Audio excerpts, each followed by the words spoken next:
Ruskin bond द्वारा लिखी हुई कथा का मैं नरेशन करने वाला हूँ, जिसका नाम है the night train at Deoli. चलो तो शुरू करते हैं। जब मैं कॉलेज में था तब मेरी गर्मियों में मैं मेरे दादी जी के यहाँ जाता था। मई के शुरुआती महीने में और जून के आखिरी तक मैं वहाँ रुकता था। देवली एक छोटा सा स्टेशन था, देहरा से 30 मील दूर। वहाँ से बहुत बड़ा जंगल शुरू होता था, जिसे हम इंडियन तेराई के नाम से भी जानते हैं। देवली में ट्रेन सुबह 5 बजे पहुँचती थी, जहाँ पे इलेक्ट्रिक बल्ब जलते थे और वहाँ पे सिर्फ रेल की पटरियां धुंधली दिखाई देती थी। देवली में सिर्फ एक छोटा सा ऑफिस, स्टेशन मास्टर के लिए और वेटिंग रूम था, और एक छोटा सा टी स्टॉल था और कुछ 4-5 कुत्ते थे। बस इससे ज्यादा कुछ नहीं, क्योंकि ट्रेन वहाँ हार्डली 10 मिनट तक ही रुकती थी और बाद में घने जंगल की ओर चली जाती थी। वहाँ पे गाड़ी क्यों रुकती है ये मुझे समझ में नहीं आता था, क्योंकि वहाँ पे ना कोई चढ़ता था ना कोई उतरता था, ना वहाँ पे कोई कुली थे। फिर भी वहाँ पे रेलवे 10 मिनट तक पूरी रुकती थी और फिर घंटे की आवाज के बाद, गार्ड्स के विसल के बाद देवली का स्टेशन पीछे छूट जाता था। मैं आश्चर्य से भर जाता था ये सोचकर कि देवली स्टेशन के पीछे क्या है, लेकिन मेरे मन में एक दुख भी था कि कोई वहाँ पे उतरता या चढ़ता नहीं था। तो मैंने निश्चय किया कि मैं वहाँ पे उतरूंगा और वहाँ के शहर में जाके पूरा एक दिन बिताऊंगा। मेरी उम्र 18 साल की थी जब मैं मेरे दादी के यहाँ गया था। तो मैं देवली स्टेशन पर उतरा और मुझे वहाँ पे एक लड़की दिखी जो कि बास्केट बेच रही थी। वह एक ठंडी सुबह थी और उस लड़की ने अपने कंधे पर एक शॉल ओढ़ रखी थी। उसने पैरों में कुछ नहीं पहना हुआ था और उसने जो कपड़े पहने थे वो भी बहुत ही पुराने लग रहे थे, लेकिन वो बहुत ही मोहक रूप से मेरी तरफ बढ़ रही थी। जब वो मेरी खिड़की के पास आई और उसने देखा कि मैं उसकी तरफ घूरे जा रहा हूँ, लेकिन उसने ऐसा दिखाया कि वो मुझे नोटिस नहीं कर रही है। उसकी स्किन गोरी थी और सुंदर काले और घने बाल थे, और साथ ही उसके 2 गहरी आंखें थी। वो मेरी खिड़की के पास आई, लेकिन न ही कुछ बोली। मैं सीट से उठा और ट्रेन के दरवाजे के पास जाने लगा। उसने मुझे नोटिस किया और वो प्लेटफॉर्म पर खड़ी हो गई और मैं प्लेटफॉर्म पर चलते हुए टी स्टॉल की तरफ जाने लगा। वहाँ पे मैंने देखा कि किटली बहुत ही गर्म हो रखी है और उसका जो मालिक है वो ट्रेन में चाय देता फिर रहा है। तभी वो लड़की मेरे पास आई और मुझसे पूछने लगी। उसने पूछा, क्या तुम्हें बास्केट चाहिए? ये बहुत मजबूत बांस से बनी हुई है। नहीं, मुझे बास्केट नहीं चाहिए। फिर से हम एक दूसरे की ओर बहुत देर तक देखने लगे। फिर उसने बोला, क्या सच में तुम्हें नहीं चाहिए बास्केट? ठीक है, मुझे ऊपर वाली बास्केट दे दो। मैंने पैसे देने के बहाने हल्के से उसकी उंगलियों को टच किया। वो जैसे ही कुछ बोल पाती, गार्ड ने सीटी बजा दी। उसने कुछ तो कहा, बट बेल की आवाज में मुझे कुछ सुना ही नहीं दिया और साथ में इंजन की आवाज भी तेज हो गई। मैं मेरी कंपार्टमेंट की ओर भागा। मैं देख रहा था कि प्लेटफॉर्म मेरी ओर से दूर दूर जा रहा था।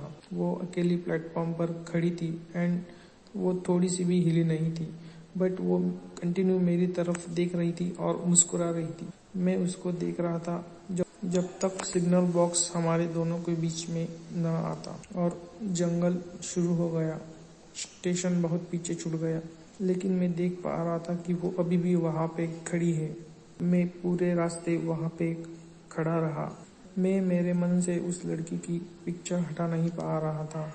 उसका चेहरा मुझे याद आ रहा था, उसके चमकते हुए आंखें मुझे दिखाई दे रही थी। लेकिन जब मैं देहरा पहुंचा तो वो घटना मेरी आंखों से धुंधली होती हुई दिखाई दे रही थी और फिर आजू बाजू की चीजें मुझ पे हावी होने लगी। मेरी छुट्टियां खत्म होते ही मैं 2 महीने बाद फिर लौटने को निकल पड़ा। फिर मुझे वो लड़की की याद आई। मैं उसे उस स्टेशन पे ढूंढने लगा। जब मैंने उस लड़की को देखा तो मेरे बदन में कंपन होने लगे और मैं दरवाजे से कूद गया। उसने मुझे देखा तो वो हंसने लगी। वो भी आश्चर्यचकित थी कि मुझे वो याद है और मैं खुश था कि मैं उसे याद हूँ। हम ऐसे मिल रहे थे कि जैसे 2 पुराने दोस्त मिल रहे हैं। वो आज बास्केट बेचने नहीं जा रही थी। वो टी स्टॉल की तरफ बढ़ी, जहाँ पे उसकी काली आंखें बहुत चमक रही थी। हम कुछ बात नहीं कर रहे थे, लेकिन हमारे मन में, हमारी भावनाओं में बहुत कुछ बातें कर रहे थे। मैं मेरे मन में मेरी भावनाओं का उद्रेक समझ रहा था। मैं ऐसा सोच रहा था कि इसे मैं दिल्ली की ओर लेके चलूं, देवली स्टेशन से बहुत दूर। मैंने उसके हाथों से वो बास्केट ली और दूसरे हाथ से उसे पकड़ा और बोलने लगा कि मुझे दिल्ली जाना होगा। उसने इशारों से नहीं कहा और बोली कि मैं कहीं नहीं जाऊंगी। गार्ड ने सीटी बजाई और इस बार मुझे बहुत गुस्सा आया। मैं वापस आऊंगा, क्या तुम यहीं रहोगी?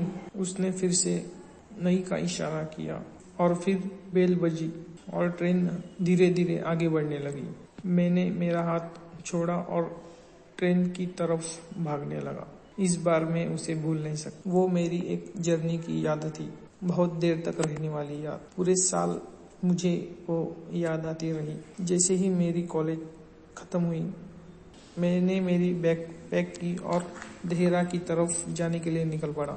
मेरी दादी माँ बहुत उत्सुक थी मुझे देखने के लिए। मैं इस बार थोड़ा नर्वस था और चिंता में था कि इस बार ट्रेन देवली स्टेशन पे आएगी, क्योंकि मैं उसे क्या बताऊंगा इस बार और क्या करने जा रहा हूँ। मैंने निश्चय किया था कि मैं इस बार चुपचाप खड़ा नहीं रहूंगा और कुछ तो बोलूंगा मेरे फीलिंग्स के बारे में।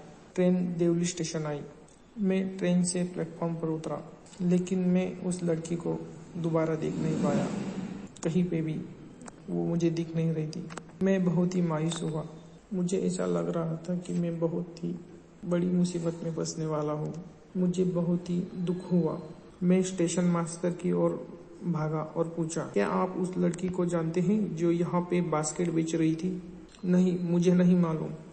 बेहतर होगा कि तुम अपनी ट्रेन में वापस जाओ ताकि तुम्हारी ट्रेन छूट ना जाए। लेकिन मैं मेरे मन को काबू नहीं कर सका और मैं स्टेशन पर यहाँ से वहाँ भागने लगा। मैंने देखा कि एक कोने में आम का पेड़ है और वहाँ से एक धुंधला हुआ रास्ता जा रहा है। ये रास्ता कहाँ जाता है? उतने में ही ट्रेन आगे बढ़ने लगी। मैं स्टेशन की ओर भागा और ट्रेन में कूद कर चढ़ गया। ट्रेन जंगल की ओर बढ़ गई और मैं मेरी जगह पे आके बैठकर खिड़की से देखने लगा और गहरे विचार में डूब गया।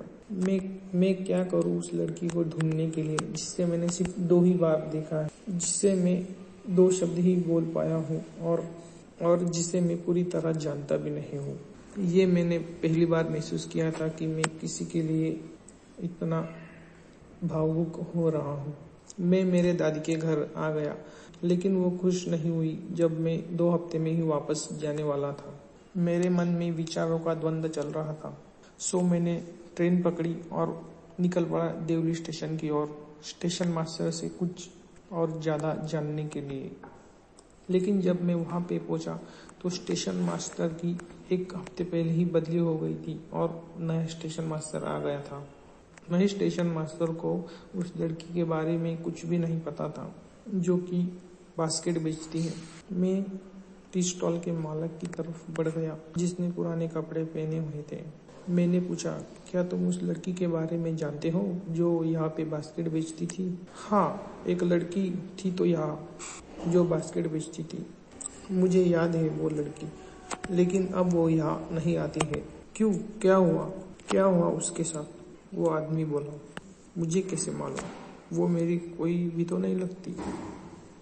फिर से मैं मेरी ट्रेन की ओर भागा। मैंने निश्चय किया इस बार मैं मेरा प्रवास यही देवली स्टेशन पर रोक दूंगा और पूरा दिन वहाँ पे बिताऊंगा और वहाँ पे पूछताछ करूंगा जिसने मेरा दिल चुराया है, जिसने मेरी आंखों का चैन चुराया है। मैं मेरे कॉलेज के लास्ट टर्म का बेसब्री से इंतजार करने लगा। मैं फिर से देहरा स्टेशन की ओर चलने के लिए तैयार था। सुबह की धुंधली रोशनी के साथ मैं देवली स्टेशन पर उतरा, जहाँ पे मैं उस लड़की के कुछ निशान ढूंढने की कोशिश करने लगा कि क्या हुआ है उसके साथ। एक आस सी जग गई थी मेरे मन में। काश ये कोई फिक्शन मूवी होती जहाँ पे मैं ये मिस्ट्री सुलझा सकता था और एक हैप्पी एंडिंग की ओर बढ़ सकता था। मुझे डर लग रहा था कि क्या हुआ उस लड़की के साथ। क्या उसने देवली स्टेशन छोड़ दिया है? क्या उसकी शादी हो गई है? क्या वो बीमार पड़ गई है? और न जाने क्या क्या। बीते सालों में मैं बहुत बार देवली स्टेशन से गुजरा हूँ और खिड़की से हमेशा बाहर देखता हूँ कि वही लड़की मेरी तरफ देखती रहे और मुस्कुराती रहे। मुझे हमेशा से आश्चर्य लगता था कि वो स्टेशन के पीछे क्या है। मुझे हमेशा से आश्चर्य रहता था कि वो स्टेशन की दीवारों के पीछे क्या है। लेकिन मैंने वहाँ पे कभी मेरी जर्नी खत्म नहीं की। मैं आज भी वहाँ पे उम्मीद लगाए बैठा हूँ और स्वप्न देखता हूँ कि वो लड़की स्टेशन पे खड़ी है और मेरा इंतजार कर रही है, हाथ में बास्केट पकड़े हुए। मैंने कभी वहाँ पे मेरी जर्नी ब्रेक नहीं की, लेकिन मैं वहाँ से बार बार गुजरता रहा। Thanks for listening. तो बस इतनी सी थी ये कहानी। Thanks for listening.